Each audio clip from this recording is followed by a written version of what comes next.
السلام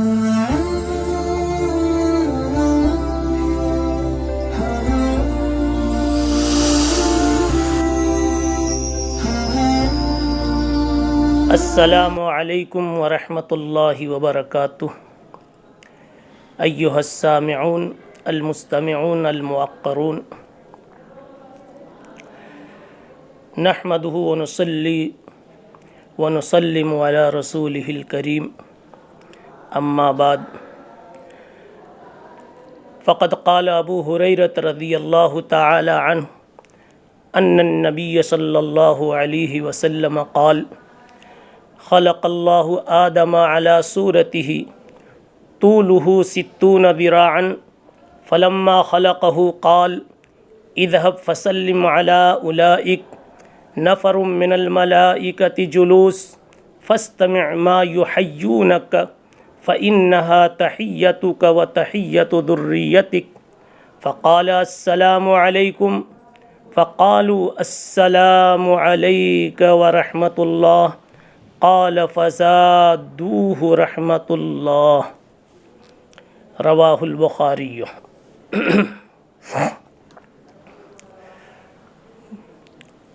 محترم بزرگوں، دوستوں اور ساتھیوں، یہ ایک حدیث آپ حضرات کے سامنے تلاوت کی گئی ہے۔ اس حدیث کا مضمون آج کی ہماری اور آپ کی اس اولی ملاقات سے میل کھا رہا ہے۔ ہماری آپ کی پہلی ملاقات ہے۔ اس بنیاد پر میرے ذہن میں یہ بات آئی کہ درس حدیث کے تحت سب سے پہلا سبق جو انسان کا اللہ کی طرف سے نازل اور صادر ہوا ہے، اس سبق کو دہرایا جاوے۔ اس حدیث میں سرکار دو عالم صلی اللہ تعالی علیہ وسلم نے ارشاد فرمایا کہ اللہ تعالیٰ نے حضرت آدم علیہ السلام کو جب پیدا فرمایا تو اس وقت فرشتے وہاں موجود تھے۔ فرشتوں کی طرف اشارہ کرتے ہوئے اللہ جل شانہ نے حکم دیا: اے آدم، ان فرشتوں کے پاس جاؤ اور ان کو سلام کرو، اور پھر غور سے سنو کہ یہ تم کو جواب میں کیا بولتے ہیں۔ جو یہ بولیں، جو یہ کہیں جواب میں، وہی تمہارا اور تمہاری آنے والی نسلوں کا سلام ہوگا۔ چنانچہ حضرت آدم علیہ السلام نے جا کر السلام علیکم کہا۔ فرشتوں نے جواب میں ایک روایت میں السلام علیک ورحمۃ اللہ کہا، اور دوسرے جواب میں دوسری روایت میں وعلیکم السلام ورحمۃ اللہ کہا۔ اور اللہ کی طرف سے یہ اعلان کیا گیا کہ آدم علیہ السلام یہی آپ کا اور آپ کی اولاد کا، آپ کی نسل کا اب ہمیشہ کے لیے سلام رہے گا۔ یہ اس روایت کا ایک اجمالی حاصل ہے۔ ایک مختصر سا خلاصہ آپ کے سامنے رکھا گیا۔ آپ کو اندازہ ہو گیا کہ انسان جیسے ہی بن کر تیار ہوا اور انسان کی جیسے ہی آنکھ کھلی اور انسان میں روح ڈالی گئی، سب سے پہلا سبق حق تعالی شانہ نے السلام علیکم کا سکھایا، سلام کا درس دیا۔ یہاں ذکر کرنے کے لیے اور تشریح کے لیے تو کئی باتیں ہیں، مگر ہمارے سامنے اس وقت صرف سلام کی اہمیت کو واضح کرنا مقصود ہے۔ اس خطہ اور اس مقصود کے تحت سب سے پہلے ہمیں سلام کے مضمون کو جاننا ہے، پھر سلام کی تھوڑی سی تاریخ کو سمجھنا۔ سلام کا مضمون اور سلام کا معنی۔ السلام علیکم ورحمۃ اللہ۔ علامہ ابن عربی اپنی کتاب احکام القرآن میں تحریر فرماتے ہیں کہ السلام اللہ کے اسماء حسنہ میں سے ایک مبارک نام ہے۔ اسی نام کا استعمال کرتے ہوئے بندہ اپنے بھائی سے جب ملتا ہے تو کہتا ہے السلام علیکم، اور معنی اس کا بنتا ہے اللہ رقیب علیکم۔ رقیب کا معنی سلام سے، سلام کی سلامتی سے اخذ کیا گیا۔ السلام علیکم اے اللہ رقیب علیکم، جس کا اردو میں حاصل نکلتا ہے اے میرے بھائی، اللہ تمہارے اوپر نگہبان رہے، اللہ تمہارے اوپر مہربان رہے، اللہ تم کو ہمیشہ سلامتی کے سائے میں رکھے۔ یہ تو اس سلام کا مضمون ہے، اس سلام کا، اسلامی سلام کا معنی اور مفہوم ہے۔ اس کے پس منظر میں ہمیں اس کی تاریخی حیثیت جانتے ہوئے یہ جاننا ضروری ہے کہ جب سے انسان بنا ہے، یہی حدیث بتلا رہی ہے کہ جب سے انسان ہے اسی وقت سے سلام ہے۔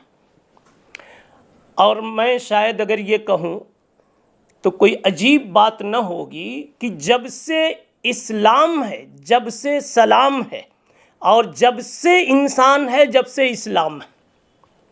جب سے انسان ہے اسی وقت سے سلام بھی ہے، اور جب سے انسان ہے اسی وقت سے اسلام بھی ہے۔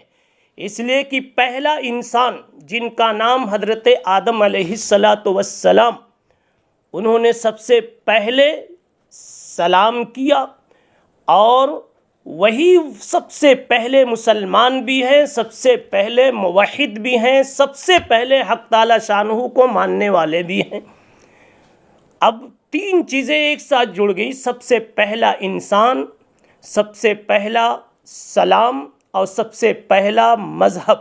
یہ تینوں ایک ساتھ ہیں، تینوں ایک ساتھ جڑ کر کے اب ہمیں ایک درس ملتا ہے کہ پوری انسانیت کو اپنے سلام میں اسی لفظ کو استعمال کرنا چاہیے، ورنہ تاریخ تو یہ بتاتی ہے کہ ہر دور میں جدا جدا سلام رہے ہیں۔ سلام تو رہا ہے، آج بھی ہر مذہب میں، ہر جماعت میں، ہر مکتب فکر میں جماعتی اختلاف ہو، مذہبی اختلاف ہو، سلام ہر جگہ رائج ہے، کسی کا کسی انداز میں، کسی کا کسی انداز میں۔ یہودیوں کا سلام کچھ، عیسائیوں کا سلام کچھ، جاہلیت کے لوگوں کا سلام کچھ۔ حضرت عبداللہ ابن عباس رضی اللہ تعالی عنہ نے اپنی ایک روایت میں فرمایا کہ یہود کا سلام کسی اور انداز کا، عیسائیوں کا انداز کا سلام کسی اور انداز کا، جاہلیت کا سلام تو عجیب ہی تھا کہ وہ انسان کے ساتھ جدا جدا سلام کیا کرتے تھے۔ بڑے کے لیے الگ سلام تھا، چھوٹے کے لیے الگ سلام تھا، بادشاہوں کے لیے الگ سلام تھا، صبح کا الگ سلام تھا، شام کا الگ سلام تھا۔ کبھی کہتے تھے انعم صباحا، کبھی کہتے تھے انعم مساء، تمہاری صبح اچھی ہو، تمہاری شام اچھی ہو۔ کبھی کہتے تھے انعم بک، انعم اللہ بک عینا، تیری آنکھ اللہ ٹھنڈی کرے۔ اس طرح کی باتیں وہ بولتے تھے، الگ الگ ان کے سلام ہوتے تھے۔ پھر آگے فرماتے ہیں فَأَبْدَلَ اللَّهُ جَمِيعَ هَذِهِ التَّحِيَّاتِ بِتَحِيَّةِ الْإِسْلَامِ السلام علیکم۔ حق تعالی شانہ نے اسلام کا سلام دے کر کے سارے سلاموں کو دفن کر دیا، اور ایک ہی اسلام، ایک ہی اسلامی سلام کو باقی رکھا۔ اس موقع پر تھوڑا سا ہمیں غور کرنا ہے کہ اسلامی سلام میں کیا خوبی ہے۔ تمام سلاموں کے مقابلے میں کسی کا سلام یوں تھا کہ پیشانی پر انگلیاں رکھ لیتے، کوئی ہتھیلی رکھ لیتا۔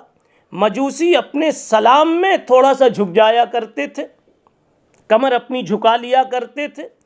جاہلیت کا سلام کچھ اور تھا، لیکن اسلامی سلام نے السلام علیکم کا جو رواج ڈالا اور اللہ نے اس کو جو دوام بخشا اور اللہ نے اس کو جو امر شرع قرار دیا اور قیامت تک کے لیے انسانوں کو اللہ تعالیٰ نے اس کا مکلف کیا، تو اس میں حکمتیں ایک نہیں کئی ایک ہوں گی۔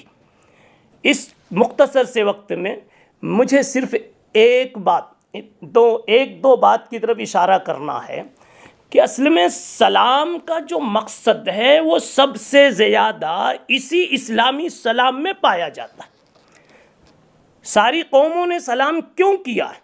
وہ اس لیے کیا ہے کہ جہاں وہ حاضر ہو وہاں اپنی محبت کا مظاہرہ کرے، اپنی محبت کا اظہار کرے۔ اب اگر ہم غور کرتے ہیں تو محبت کا اظہار سب سے زیادہ اسلامی سلام میں پایا جاتا ہے۔ سب سے پہلی بات تو یہ کہ جب بندہ اپنے بھائی کے پاس پہنچتا ہے اور کہتا ہے السلام علیکم، تو جاتے ہی وہ رب کائنات کو یاد کرتا ہے اور اللہ کی یاد دلاتا ہے، خود بھی یاد کرتا ہے، اس کو بھی اللہ کی یاد دلاتا ہے۔ اور وہ بندہ بہت ہی بہتر مانا جاتا ہے، بہت ہی با اخلاق مانا جاتا ہے، متشرع مانا جاتا ہے، حقیقی انسان مانا جاتا ہے، جو اپنے خالق حقیقی، محسن حقیقی، رب حقیقی کو ہر موقع پر یاد رکھے۔